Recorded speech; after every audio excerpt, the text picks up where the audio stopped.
Hi everyone. So if you're tuning in today, you likely just listened to today's B moment about rejoicing. And rejoicing is a part of our 3-part series on unanswered prayer. And specifically, we're answering the question, how should you respond when it appears as though your prayer isn't being answered? And I'm underscoring that word appears because we know sometimes just by our plain sight, you can think that God is not answering because you see no proof. You see no evidence in sight that your prayer is being answered and that it's going to be answered. But those are the times when God is working miraculously behind the scenes. And last week, when we talked about this, we used Lazarus' life as an example. We said Lazarus' sisters called and called for Jesus to come. But what happened? He was silent before he came to bring Lazarus back to life. He was silent.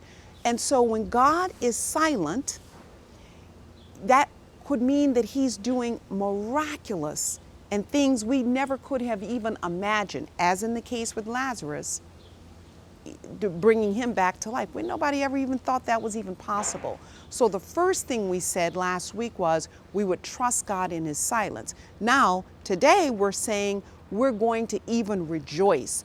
Habakkuk, that's the book we're studying in now, takes it even a step further. He says, in addition to trusting God in his silence, I am now going to even rejoice. In fact, the scripture says, when I see no grape on the vine, when I see no fig on the tree, still I will rejoice. Here's the key. Why would you rejoice if you are praying to God and petitioning him to answer something?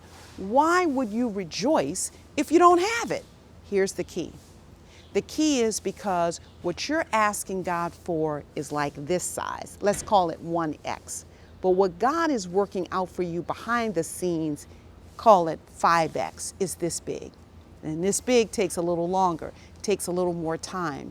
And I think what's so pleasing to God, this is where I had to come to, is that when we can trust him when we don't see any evidence, when we can trust his silence, and beyond that, when we can still give him praise and rejoice when we don't have what we're asking for, we don't have what we've been petitioning for.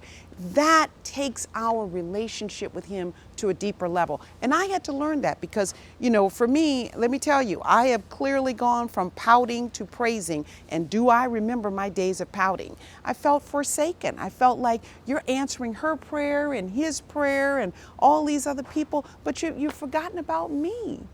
That was not the case. So, first step, trust his silence. Second step, even when you see no proof of evidence, rejoice. Why? Because he's answering you on a scale your little mind can't even comprehend. Okay, love you guys. Apply these lessons to your unanswered prayer right now. And you don't want to miss next week when we tune in for the finale, part 3, as we're wrapping up our series on how to deal with an unanswered prayer. Love you guys. Take good care. Bye-bye.